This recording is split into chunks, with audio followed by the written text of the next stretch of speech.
नमस्कार. मी विभूते सर. इयत्ता दुसरीमध्ये दुसरी फला मी मराठी माध्यमाला शिकवते आणि सर्व विद्यार्थ्यांना शाळा बंद शिक्षण चालू यानुसार मी तुम्हाला ऑनलाईनच्या माध्यमातून गणित विषयामध्ये भौमितिक आकृत्या या मी तुम्हाला आज सांगणार आहे. आज 28/7/2020 वार मंगळवार इयत्ता दुसरी मराठी माध्यमाचा अभ्यासक्रमातील भौमितिक आकृत्या हा गणितातला टॉपिक मी तुम्हाला शिकवणार आहे, ज्यामध्ये भौमितिक आकृत्या म्हटल्यावर सर्वप्रथम तुम्हाला ह्या फळ्यावरील एकंदरीत 4 आकृत्या तुम्हाला दिसत असतील. नंबर 1 आयत, हा नंबर 2 त्रिकोण आणि नंबर 3 चौरस, नंबर 4 वर्तुळ. हे 4 आकृत्याबद्दल आपल्याला माहिती घ्यायची. ठीक आहे.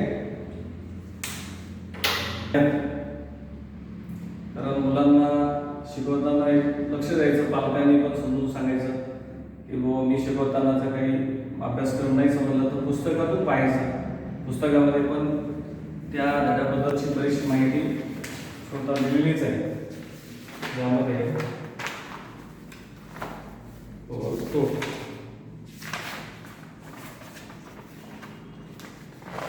हा पान नंबर 8 वर हे सर्व माहिती दिलेली आहे. हा आयत आहे, हा वर्तुळ आहे, हा त्रिकोण आहे आणि हा चौरस आहे. तर सर्वात प्रथम आपण आयताबद्दल माहिती घेऊ. हा आयत आहे.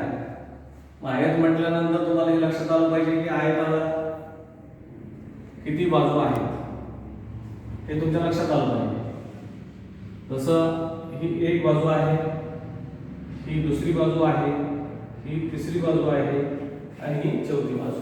म्हणजेच आयताला एकूण 4 बाजू असतात. हे आयत आणि हे 4 बाजू. आणि ह्या झाल्या बाजू. मग त्यानंतर आयताला दुसरा एक भाग असतो, तो म्हणजे कडा. पण ते विचारलं जातं तुम्हाला कडा किती आहेत आयताला, तुम्हाला त्या कडा सांगता आल्या पाहिजे. ही एक कडा, ही दुसरी कडा, ही तिसरी कडा आणि ही चौथी कडा. ह्या 4 कडा एकत्र आल्यानंतर तेव्हा त्या एकत्र झाल्यानंतर तुम्हाला जी आकृती तयार होती ती म्हणजे आयत. मग तुम्ही आयतासारख्या ज्या वस्तू आहेत त्या संग्रहित करा घरी, आयतासारख्या दिसणार आहेत आणि त्या सोबत ठेवायच्या आणि त्यानंतर तुम्ही आम्हाला पाठवायचे की आयतासारख्या कोणकोणत्या वस्तू तुम्ही शोधल्या आणि त्या वस्तूंची नावे मला पुन्हा व्हॉट्सअपवर पाठवून द्या. त्यानंतर दुसरी आकृती म्हणजे ही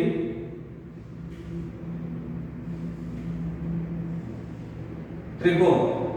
त्रिकोणाला सुद्धा किती बाजू असतात असं विचारल्यानंतर त्रिकोणाला 3 बाजू असतात. ही एक बाजू, ही दुसरी आणि तिसरी. आणि ह्याला नाव देता येईल. तुम्ही कोणते नाव द्या, क द फ. तुम्ही तुमच्या मनाने काही नाव देऊ शकता. जसं नाव तुमचं असतं गणेश, रीमा, अंजली, तसं ह्या आकृतीचं नाव काय आहे असं म्हटलं तुम्हाला सांगता आलं पाहिजे.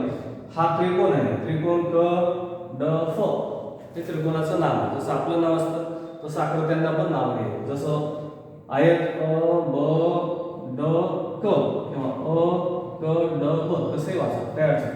मग बाजू किती आहे त्रिकोणाला तुम्हाला सांगता आलं पाहिजे. त्रिकोणाला बाजू 3, कारण ही एक बाजू, ही दुसरी बाजू, ही तिसरी बाजू. त्रिकोणाला 3 बाजू. मग नंतर विचारलं कडा किती आहेत तर तुम्हाला सांगता आलं पाहिजे. त्रिकोणाला सुद्धा कडा 3. ही पहिली कडा, ही दुसरी कडा, ही तिसरी कडा. एकत्र आल्यानंतर कडा निर्माण होतात. त्या कडा पण तुमच्या लक्षात पाहिजे. आणि मग त्रिकोणासारखी वस्तू तुम्ही एकत्र गोळा करा त्यांची नावे त्या आकृतीसारखी दिसणारी तुम्ही शोधा. घरी तुमच्या असतील, आसपास असतील, तुम्ही पाहिलेल्या असतील, तेव्हा तुम्ही आठवून ते लिहा. किंवा तुमच्या समोर हे त्रिकोण दिसला त्या आकाराच्या वस्तू कोणत्या आहेत ते तुमच्या लक्षात आलं पाहिजे. जसं तुम्ही खाणाऱ्या वस्तू आहेत जसे शंकरपाळे आहे, तसा समोसा आहे, हा त्रिकोणासारखा आहे. तर अशा अजून काही वस्तू असेल तर तुम्ही घरातून शोधा, तुम्ही गोळा करून सांगा. त्यानंतर तिसरी आकृती आहे चौरस. पहा, हा आयत आणि हा चौरस. चौरसाला किती बाजू आहेत असं विचारल्यानंतर ही पहिली बाजू, ही दुसरी बाजू, ही तिसरी बाजू, ही चौथी बाजू. म्हणजे चौरसाला सुद्धा 4 बाजू आहेत आणि आयताला सुद्धा 4 बाजू आहेत. मग आयत आणि चौरस बरोबर. हां, कंटिन्यू. हा चौरसाच्या 4 बाजू आहेत, पहिली, दुसरी, तिसरी आणि चौथी बाजू. आणि त्याचं नाव आहे चौरस. चौरस म्हणजे काय तर याच्या सर्व बाजूचा आपण मोजमाप केला असं तुमच्या मोजपट्टीने, या 4ही बाजू अशा मोजल्या मोजपट्टीने, तर तुम्हाला बरोबर एकाच मापाचे दिसते. पण आयतामध्ये तसं राहणार नाही. ह्या 2 बाजू ह्या वेगळ्या मापाच्या असतील आणि ह्या 2 बाजू वेगळ्या मापाच्या, म्हणजे ज्याला समोरासमोरच्या बाजू म्हणतो. म्हणजे याच्यामध्ये 2 बाजू सारख्या असतात आणि ह्याच्यामध्ये मात्र चौरस म्हणजे त्याच्या 4ही बाजू सारख्या, तो चौरस. मग आपण विचारले ह्याला बाजू किती आहेत तर तुम्हाला सांगता आलं पाहिजे चौरसाच्या 4 बाजू. तुम्हाला विचारलं कडा किती आहेत तर तुम्हाला सांगता आलं पाहिजे की याच्या पण कडा 4 आहेत. 1 2 3 4. याचं नाव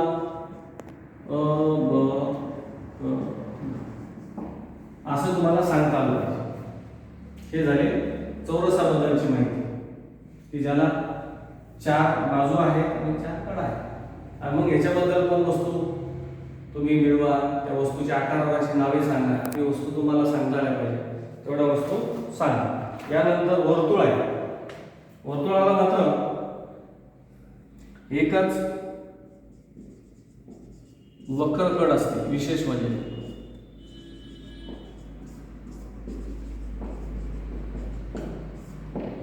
आणि ह्यामध्ये एकही बाजू समोरासमोर नाहीत ना, सारख्या नाही. त्याच्यामुळं वर्तुळाला एकही सरळ बाजू नाही. हे विशेष आपल्याला सांगता येते.